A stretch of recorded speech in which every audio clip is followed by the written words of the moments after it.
This is not just a story about oil. It's a story about the heartbeat of modern civilization, held hostage by a sliver of sea no wider than a freeway. Welcome to FluxFolio Finance. There is a place on Earth so narrow yet so powerful that its silence can make the price of bread more expensive in Berlin, and its tremble can raise the cost of school bus fuel in Buenos Aires. A strait no more than 21 miles wide, through which a fifth of the world's energy must pass every single day. This place is the Strait of Hormuz. To the untrained eye, it is just water. A ribbon of ocean nestled between the Arabian Peninsula and the southern coast of Iran. But beneath its surface pulses the arteries of industry. Supertankers glide through its narrowest gap, each one laden with the black blood of modern life. Oil, gas, and the wealth they command. This isn't just a trade route, it is the economic spinal cord of the 21st century. At full flow, nearly 20 million barrels of oil cross this channel daily. LNG, liquefied natural gas, rides alongside. The cargo isn't just fuel, it is pricing power. It is inflation. It is leverage. It is war and peace wrapped in steel hulls. And those hulls are now surrounded by tension. Because the Strait of Hormuz is not guarded by angels nor patrolled by treaties. It sits between old enemies and uneasy allies, between Iran and the West, between ambition and retaliation. And lately, it has been humming with the threat of closure. Iran, under sanctions, under pressure, under suspicion, has hinted more than once that it may close the gate. Not through words, but through missiles, through mines, through silence that disrupts. And each time that whisper escapes Tehran's parliament, the world's traders lean forward. The screens flicker, futures spike, oil dances on fear. Because a closed Hormuz isn't just a regional problem. It's a global migraine. Imagine the veins in your body. Now picture one in your neck, clamped shut. That's what happens to the global economy when this waterway freezes. Insurance premiums double. Tankers reroute around the Horn of Africa, adding 2 weeks to delivery. Freight costs explode. But more than the logistics, it's the psychology. The markets don't just fear disruption. They fear unpredictability. Hormuz, when threatened, does not need to close to cause pain. It only needs to blink. History remembers.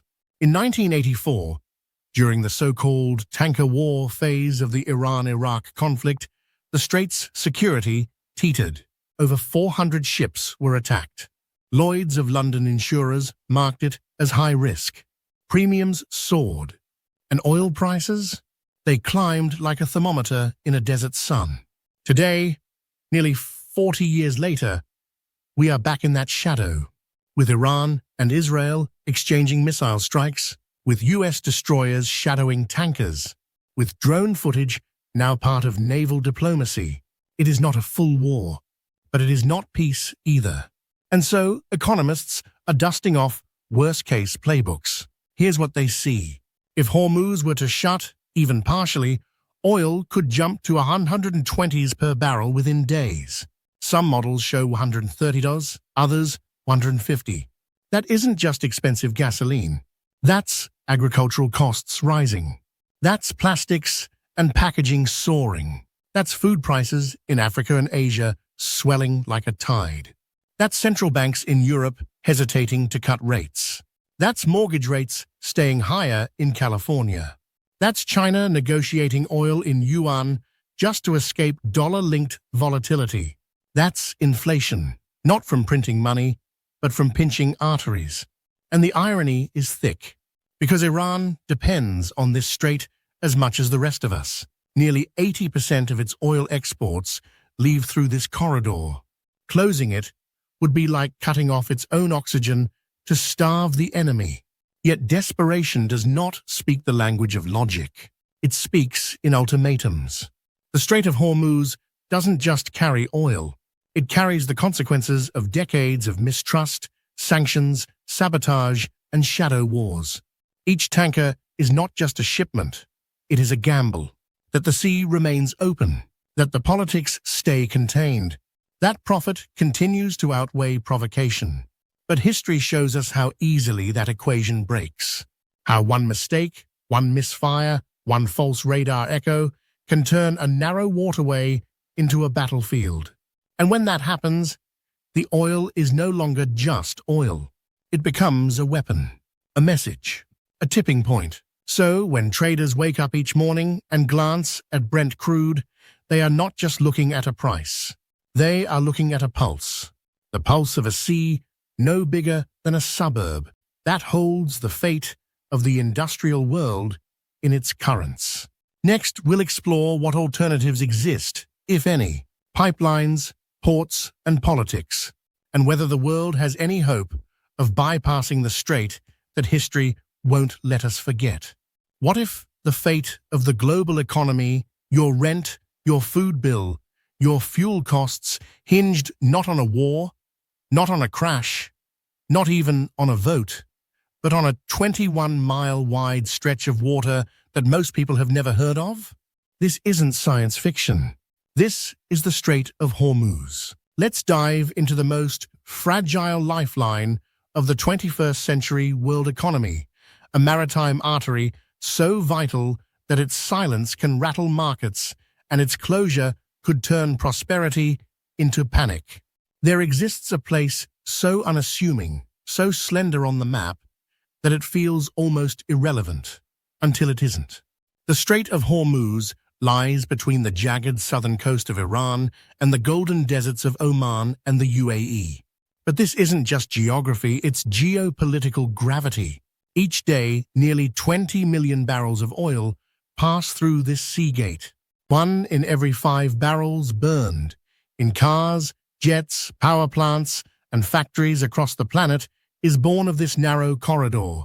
Alongside them, immense vessels of liquefied natural gas sail east and west, turning this channel not just into a trade route, but into the economic spinal cord of civilization.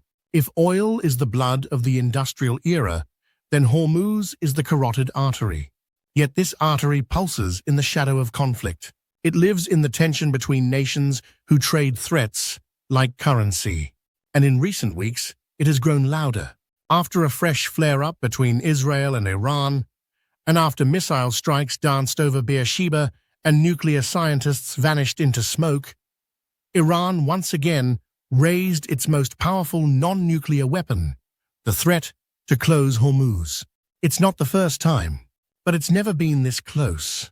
And unlike other forms of warfare, this isn't about who shoots first. It's about who flinches. Because Hormuz doesn't need to shut down completely to trigger chaos. All it takes is doubt. All it takes is a whisper from Tehran's parliament, or a naval mine planted discreetly beneath a tanker hull, or a drone shot down too close to international waters. Suddenly, futures explode. Oil spikes from $80 to $100, then to $120. Some models show $150 a barrel within days. And this isn't just about gas prices or energy stock rallies. No, the world's pain is deeper. This price movement echoes through every supply chain. The packaging on your groceries, the fertilizer for the food you eat, the plastics in your electronics, the cargo ships hauling raw materials across oceans. The price of oil is not just a market number.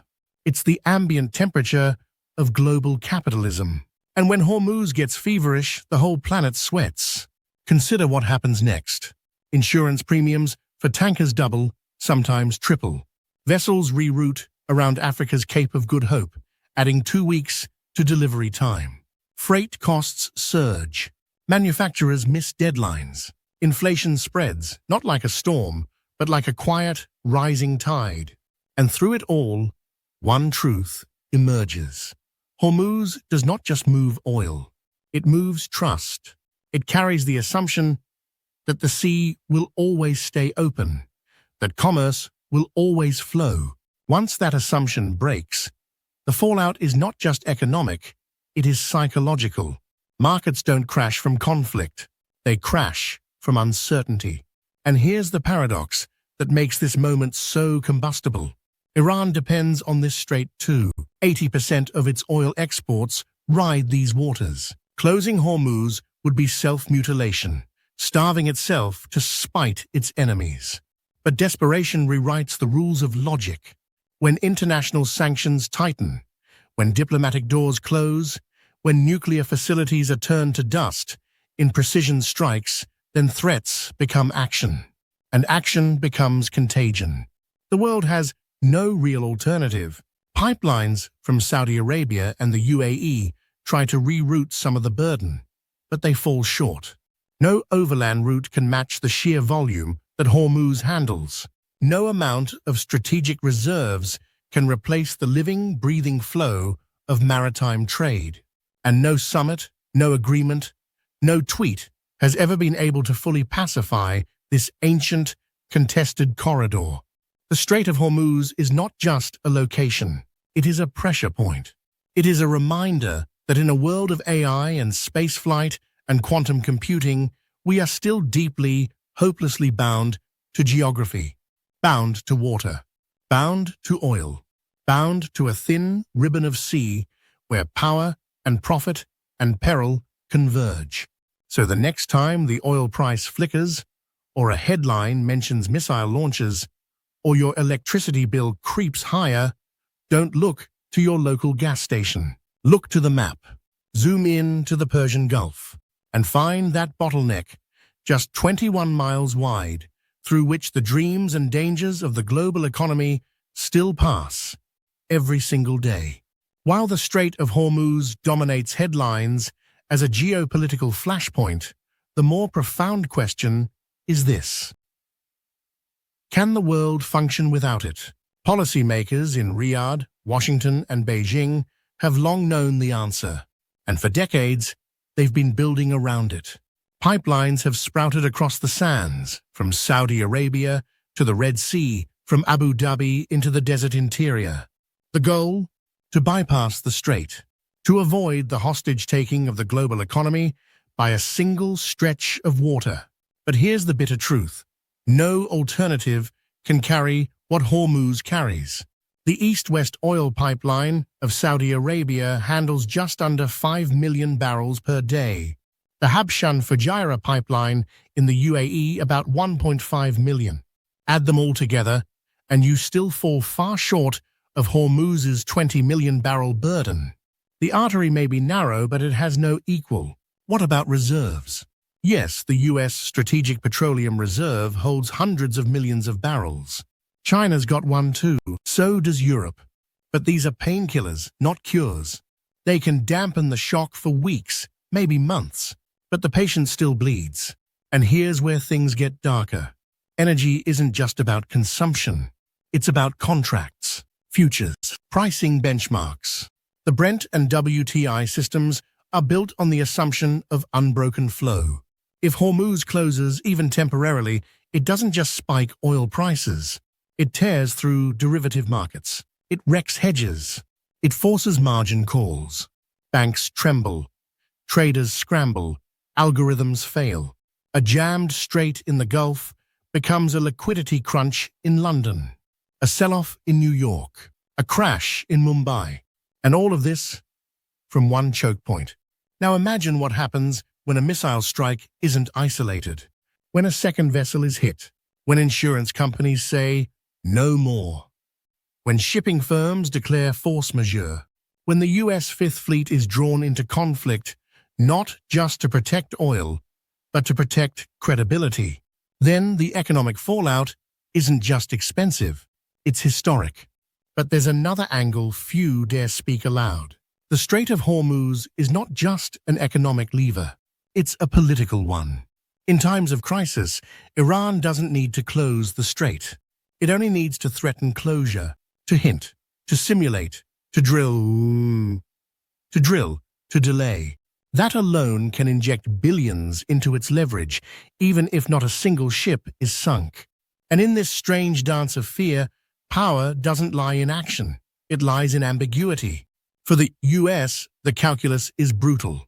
It needs cheap oil to calm domestic inflation, support trade flows, and contain geopolitical competition from China. But it also needs to confront Iran's nuclear ambitions, defend Israel, and show resolve in the region. And right in the middle, invisible but immovable, is Hormuz. China, for its part, plays a longer game. It imports nearly 50% of its oil from the Gulf. It has invested billions into pipelines, refineries, and alternative corridors, like the China-Pakistan Economic Corridor and deals with Russia. But still, a disruption in Hormuz hurts. It slows factories, it stresses logistics, and it pushes China to accelerate something it already wants: a world where oil isn't traded in dollars. Because here lies the greatest irony of all. The Strait of Hormuz doesn't just threaten oil flow, it threatens the financial architecture built on that flow. When oil stops, the petrodollar system groans. The contracts, the SWIFT codes, the treasury bonds, all of it hinges on oil moving freely, predictably, and in dollars. Hormuz shakes that foundation.